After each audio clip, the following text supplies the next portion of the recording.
इनका स्वागत करती हूँ। जैसे कि पूर्व में भी हमारी एक क्लास हो चुकी है और आज हमारी इस क्लास में जो है सामाजिक अध्ययन का जो विषय है उसमें भारतीय अर्थव्यवस्था के समक्ष चुनौतियां, इस विषय पे आज हम चर्चा करेंगे और हम जानेंगे कि भारतीय अर्थव्यवस्था में क्या क्या चुनौतियां आ रही हैं जिससे हमारे देश में कई तरह की समस्याएं उत्पन्न हो रही हैं। तो जब हम भारतीय अर्थव्यवस्था के समक्ष चुनौतियों की बात करते हैं तो हम जानते हैं कि भारत एक विकासशील देश है और इसकी जो अर्थव्यवस्था है वो मिश्रित अर्थव्यवस्था है। मिश्रित अर्थव्यवस्था का तात्पर्य है जिसमें निजी और सार्वजनिक दोनों क्षेत्र सम्मिलित किए जाते हैं। कोई भी अर्थव्यवस्था जैसे जैसे विकास के मार्ग में बढ़ती जाती है उसके सामने कई प्रकार की चुनौतियां आती रहती हैं। स्वतंत्रता प्राप्ति के 70 दशकों के बाद भी भारत में ऐसी कई चुनौतियां हैं जिनका सामना हमें करना पड़ रहा है या हमारी अर्थव्यवस्था को करना पड़ रहा है। किसी भी देश की जो अर्थव्यवस्था के सामने जो सर्वप्रथम चुनौती यही रहती है वो अपनी जनसंख्या को आवश्यकता अनुसार वस्तु और सेवाओं को उपलब्ध करा सके। उसकी जो आधारभूत आवश्यकता है जिसे हम रोटी कपड़ा मकान कहते हैं, भोजन है, वस्त्र है, शिक्षा है, पेयजल, ये जो सारी आधारभूत आवश्यकताएं हैं इनकी प्रतिपूर्ति कर सके, साथ ही जो सेवाएं हैं वो भी उपलब्ध करा सके। जब हम बात कर रहे हैं कि प्रमुख शिक्षण बिंदु के किन किन बिंदुओं पे आज हम चर्चा करेंगे और उनकी बात हम कर लेते हैं। तो उसमें जो हमारे बहुत सारे प्रमुख शिक्षण बिंदु हैं जिसमें है भारत में गरीबी, जनसंख्या वृद्धि, जनसंख्या घनत्व, माल्थस का जनसंख्या सिद्धांत, जन्म दर, मृत्यु दर, लिंगानुपात, साक्षरता, भारतीय राष्ट्रीय जनसंख्या नीति और भारत में बेरोजगारी। ये जो टॉपिक्स है इनके ऊपर हम एक एक करके चर्चा करेंगे, बताएंगे कि ये समस्याएं किस प्रकार से हमारे देश में व्याप्त है और इनके क्या दुष्परिणाम भी है वो हमें दिखाई देते हैं। तो जो हमारी सबसे प्रमुख समस्या है वो है गरीबी, निर्धनता, पॉवर्टी। पॉवर्टी जो है वो उसे हम इस रूप में समझ सकते हैं कि किसी व्यक्ति की उस व्यवस्था का द्योतक है जब उसके पास कोई धन संपदा ना हो और उसकी आय भी जो है बहुत कम हो। ऐसा एक व्यक्ति या ऐसा कोई परिवार या ऐसा कोई ऐसा किसी भी प्रकार की व्यवस्था जिसमें व्यक्ति के पास इतनी आय ना हो या इतनी धन संपदा ना हो कि वो अपने जो आधारभूत आवश्यकता है उनकी वो पूर्ति कर सके। इस प्रकार गरीबी व्यक्ति की आय के उस अपर्याप्त स्तर का परिचायक है जो उसे न्यूनतम जीवन स्तर उपलब्ध कराने में असमर्थ हो, अर्थात जीवित रहने हेतु जो आवश्यक बुनियादी हैं जैसे कि भोजन है, वस्त्र है, आवास है आदि की व्यवस्था करने में जब व्यक्ति असमर्थ होता है तो उस स्थिति में हम कहते हैं कि वो व्यक्ति गरीब है या निर्धनता, उस अर्थव्यवस्था में निर्धनता व्याप्त है। भारत में गरीबी रेखा का आशय हम किस तरह से आकलन करेंगे कि कोई भी व्यक्ति गरीब है या कोई परिवार कैसे मान लें कि ये व्यक्ति गरीब है। तो उसके लिए जो हमारी भारतीय अर्थव्यवस्था है उसमें आकलन के भी दो तरीके बताए गए हैं। जो अर्थशास्त्रियों हैं उन्होंने दो तरीके अपनाए हैं। इन तरीकों के आधार पर हम ये जान सकते हैं कि अमुक व्यक्ति गरीब है या अमुक जो अर्थव्यवस्था उसमें गरीबी व्यक्त है। इसकी जो न्यूनतम दो आधार है, पहला आधार तो ये है कि एक न्यूनतम आय के स्तर को आधार मानकर उन सब व्यक्तियों को गरीब मान लिया जाता है जो सबसे कम आय अर्जित करते हैं। एक न्यूनतम आय जो है वो हमारे देश में एक प्रति व्यक्ति आय जिसे हम कहते हैं वो निर्धारित की गई है। अगर उस आय से कम वो व्यक्ति कमा रहा है तो हम कहेंगे कि उसमें निर्धनता है। और जो दूसरा आयाम है या जो दूसरी आधार बनाया गया है वो है न्यूनतम कैलोरी ग्रहण करने की आवश्यक आय। अब एक व्यक्ति को प्रतिदिन के हिसाब से जितनी कैलोरी की आवश्यकता होती है, जितनी भोजन की आवश्यकता होती है, यदि उतनी कैलोरी उस व्यक्ति को नहीं मिल पा रही है, वो आय के द्वारा उस कैलोरी को अर्जित नहीं कर पा रहा है, उस भोजन को अर्जित नहीं कर पा रहा है, उसको वो ऊर्जा नहीं मिल पा रही प्रतिदिन के हिसाब से, तो हम ये कहते हैं कि उस व्यक्ति में या वो व्यक्ति गरीब है। तो इस तरह से जो है दो आधार रखे गए हैं भारतीय अर्थव्यवस्था में जिनके आधार पे हम पॉवर्टी लाइन डिसाइड करते हैं। और फिर उसके बाद हम पॉवर्टी लाइन जब हम डिसाइड करते हैं कि हाँ ये जनसंख्या है या ये व्यक्ति इनके पास इतनी पॉवर्टी है, तो उसके हिसाब से फिर हम उनको सुविधा उपलब्ध कराते हैं जिनसे उनकी समस्या का निदान हो सके। योजना आयोग ने निर्धनता रेखा के लिए जो 2400 कैलोरी प्रति व्यक्ति ग्रामीण क्षेत्रों के लिए निर्धारित की है और 2100 कैलोरी प्रति व्यक्ति शहरी क्षेत्रों के लिए निर्धारित की है। जनसंख्या वृद्धि का आर्थिक विकास पर प्रभाव। हम जानते हैं कि हमारे जो भारत की जनसंख्या है वो बहुत ज्यादा है, चीन के बाद हमारा दूसरा नंबर आता है। तो जब जनसंख्या वृद्धि भी एक हमारे अर्थव्यवस्था के लिए बहुत बड़ी समस्या बनी हुई है, जनसंख्या वृद्धि के कारण ही कई तरह की समस्याएं जो है वो हमारे समाज में व्याप्त हैं। तो जनसंख्या वृद्धि का भी आर्थिक विकास पर बहुत ही प्रतिकूल या प्रभाव पड़ता है। इसके बारे में अगर हम बात करें तो जो जनसंख्या है उसको हम 3 भाग में बांट लेते हैं। पहला है जनसंख्या का आकार, फिर जनसंख्या की वृद्धि दर और तीसरा है प्रति व्यक्ति आय के मध्य संबंध की विवेचना। तो पहला है कि हमारी जनसंख्या का आकार क्या है, फिर जनसंख्या की वृद्धि दर क्या है, प्रति दर किस हिसाब से हमारी जनसंख्या बढ़ रही है उसका हम आकलन करेंगे, और उसके बाद है प्रति व्यक्ति आय के मध्य संबंध की विवेचना। प्रति व्यक्ति आय के मध्य एक व्यक्ति के कितना प्रति उसकी पर कैपिटल इनकम कितनी है, इसके बीच क्या संबंध है, ये भी हमारे आर्थिक विकास को बहुत ज्यादा प्रभावित करता है। जनसंख्या के अनुकूलतम सिद्धांत के अनुसार यदि जनसंख्या बढ़ने के साथ साथ प्रति व्यक्ति की आय भी बढ़ती है तो आर्थिक विकास पर अनुकूल प्रभाव पड़ेगा। यदि जनसंख्या के साथ आय घटती है तो आर्थिक विकास पर प्रतिकूल प्रभाव। ये तो जाहिर सी बात है कि अगर हमारे पास जनसंख्या ज्यादा है और हमारे पास संसाधन कम है तो उसका प्रभाव जो है वो नेगेटिव ही आएगा कि भाई ज्यादा से ज्यादा जनसंख्या है और उन ज्यादा से ज्यादा जनसंख्या के पास ना तो आय की कोई साधन है, ना भोजन की व्यवस्था है, ना रहने की व्यवस्था है। तो ये जो सारी चीजें हैं वो हमारी अर्थव्यवस्था पर नकारात्मक प्रभाव डालेंगी। यदि जनसंख्या के साथ आय घटती है तो आर्थिक विकास पर उसका प्रतिकूल। माल्थस का जनसंख्या सिद्धांत। माल्थस थे वो एक बहुत बड़े अर्थशास्त्री थे, इतिहास और अर्थशास्त्र ज्ञाता थे।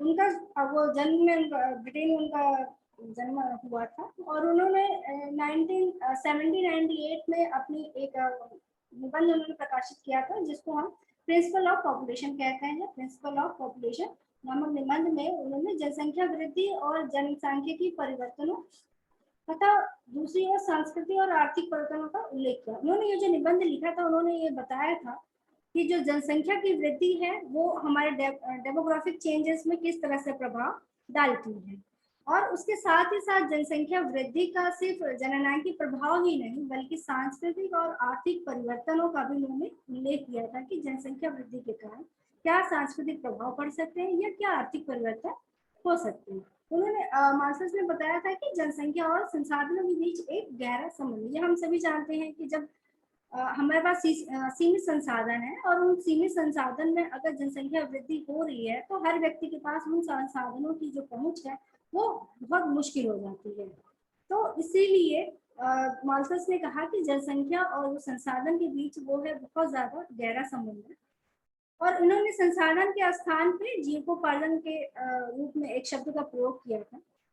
माल्थस का जो जनसंख्या सिद्धांत है वो बताता है कि जनसंख्या जो है वो है दोगुनी रफ्तार से बढ़ती है। 1, 2, 4, 8, 16, 32 मतलब वो रैपिडली बढ़ती है, दोगुनी रफ्तार से बढ़ती है। लेकिन जो हमारे संसाधन है वो सामान्य गति से बढ़ते हैं, 1, 2, 3, 4, 5 वो मतलब सिंगल यूनिट्स में बढ़ते रहे क्योंकि संसाधन जो है वो हमारे पास सीमित है और जनसंख्या क्या है वो दिन पर दिन बढ़ती जा रही है। तो माल्थस ने कहा था कि जब जनसंख्या जो वृद्धि है वो दोगुनी रफ्तार से बढ़ेगी और जो संसाधन है वो हमारे पास समान गति से बढ़ेंगे तो इसका परिणाम क्या होगा कि 25 वर्ष के बाद जो जनसंख्या है वो हमारी दुगनी हो जाएगी लेकिन संसाधन जो है वो हमारे सीमित रह जाएंगे। भारतीय अर्थव्यवस्था के समक्ष साक्षरता जो है वो भी एक समस्या के रूप में उभरती है क्योंकि जो भारत है वो एक ग्रामीण क्षेत्रीय देश है। इसमें ज्यादातर जनसंख्या है वो ग्रामीण क्षेत्रों में निवास करती है और ग्रामीण क्षेत्रों में जो विद्यालय संरचना है या जो पठन पाठन की प्रक्रिया है वो एक धीमी गति से चलती है। तो जो साक्षरता है वो भी हमारी अर्थव्यवस्था पे एक बहुत ही बड़ा इम्पैक्ट डालती है, उसका बहुत ज्यादा प्रभाव पड़ता है। साक्षरता दर किसी देश में साक्षर जनसंख्या का अनुपात उसके सामाजिक आर्थिक विकास का सूचक होता है। यह हम सब जानते हैं कि जिस देश की जो जनसंख्या जितनी अधिक साक्षर होगी, जितनी ज्यादा पढ़ी लिखी होगी, उसकी अर्थव्यवस्था उतनी ही उच्च होगी, वहाँ के लोग जो है वो बहुत प्रगतिशील विचार के होंगे। तो इसलिए अगर व्यक्ति प्रगतिशील है, उनकी जनसंख्या उच्च विचारों की है, तो उनका जो आर्थिक विकास है वो भी बहुत ज्यादा होगा। इसमें रहन सहन के स्तर पर महिलाओं की सामाजिक स्थिति भी बहुत महत्वपूर्ण होती है। साक्षरता का जो प्रभाव है वो महिलाओं की स्थिति पर भी बहुत अच्छा पड़ेगा। अगर महिलाएं साक्षर हैं तो वे अपने अधिकारों के प्रति जागरूक होंगी, अपने कर्तव्यों के प्रति जागरूक होंगी।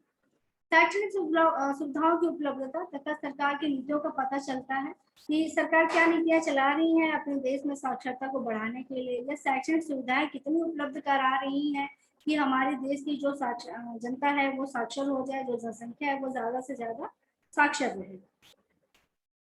आर्थिक विकास का स्तर साक्षरता का कारण और परिणाम दोनों है। अगर हम आर्थिक विकास की बात कर रहे हैं तो ये इसका कारण भी हो सकता है और इसका परिणाम भी हो सकता है। जिस तरह से अगर हम साक्षरता की बात कर रहे हैं तो अगर ज्यादा से ज्यादा लोग साक्षर हैं तो उसका परिणाम भी क्या होगा, अच्छा होगा।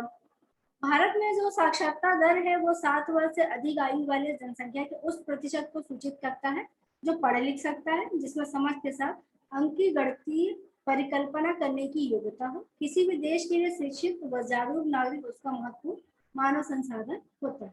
भारत की अगर हम बात कर रहे हैं तो भारत में जो साक्षरता दर हम आंकते हैं कि 7 वर्ष का जो बालक है वो पढ़ लिख सकता है, गणितीय संख्याओं का उसे ज्ञान है, वो सोच समझने की शक्ति रखता है। तो हम वहां से आकलन करते हैं कि अमुक व्यक्ति या अमुक बालक जो है वो साक्षर है। जब हम मानव संसाधन की बात करते हैं तो हर एक देश के लिए ये भी आवश्यक होता है कि उसका जो ह्यूमन रिसोर्स पावर है वो शिक्षित हो, उसके पास रोजगार हो और वो जो नागरिक है वो शिक्षित हो और जागरूक हो।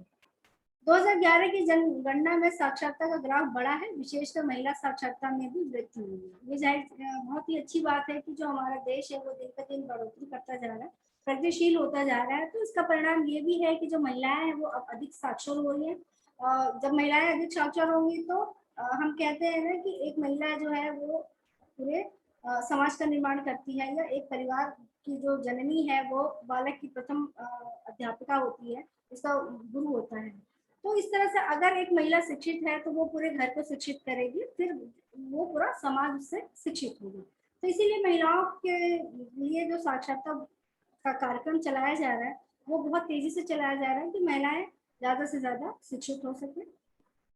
जनगणना के अनुसार जो है वो 82.14% हमारा साक्षरता है, और उसमें जो महिला साक्षरता है वो 65.46% जो है वो महिला साक्षरता है। उच्चतम साक्षरता वाला राज्य केरल है, न्यूनतम साक्षरता वाला राज्य बिहार है जो 64% है। उत्तर प्रदेश की बात करें तो उत्तर प्रदेश की साक्षरता दर है वो 69.72% है। लिंगानुपात ये भी एक सामाजिक जो है सामाजिक रूप से हमारे देश के लिए बहुत ही आवश्यक हो जाता है कि हम लिंगानुपात की ही बात करें। स्त्रियों और पुरुषों की संख्या किसी देश की महत्वपूर्ण जनगणना विशेषता होती है। जनसंख्या में स्त्रियों और पुरुषों की संख्या के बीच के अनुपात को ही हम लिंगानुपात या सेक्स रेशियो करते हैं। सेक्स रेशियो की जो गणना है वो हम 1000 पुरुषों पे महिलाओं की संख्या को निर्धारित करते हैं, उसको हम लिंगानुपात कहते हैं। भारत में प्रति 1000 पुरुषों में स्त्रियों की संख्या से लिंगानुपात जो है वो निर्धारित होता है। सामान्यतः लिंगानुपात किसी देश में स्त्रियों की स्थिति के संबंध में महत्वपूर्ण सूचना होती है। जिन प्रदेशों में लिंग भेदभाव अनियंत्रित रहता है वहां लिंगानुपात निश्चित रूप से स्त्रियों के प्रतिकूल होता है। और इन क्षेत्रों में स्त्री भ्रूण हत्या तथा शिशु भ्रूण हत्या की या जो स्त्री है उनके प्रति घरेलू समस्या, घरेलू हिंसा है, उनकी प्रथा है वो अधिक प्रचलित होती है। इन क्षेत्रों में स्त्रियों की आर्थिक स्थिति और सामाजिक स्थिति वो भी निम्न स्तर की होती है। तो लिंगानुपात जो है वो भी एक महत्वपूर्ण कारण बनता है हमारे आर्थिक विकास के लिए कि अगर महिलाएं कम होंगी पुरुषों की अपेक्षा तो उनका भी जो भागीदार है वो भी कम होगा। और महिलाएं जो लिंगानुपात घटने की अगर हम कारणों की विवेचना करें तो इसमें सबसे ज्यादा कारण हो जाता है कि जो स्त्री है उनकी कन्या भ्रूण हत्या बहुत है, और स्त्रियों के प्रति जो घरेलू हिंसा प्रचलित हो रही है वो भी एक कारण है। तो लिंगानुपात घटता है स्त्रियों का। इन क्षेत्रों में स्त्रियों की जो सामाजिक स्थिति है वो भी बहुत निम्न स्तर की हो जाती है।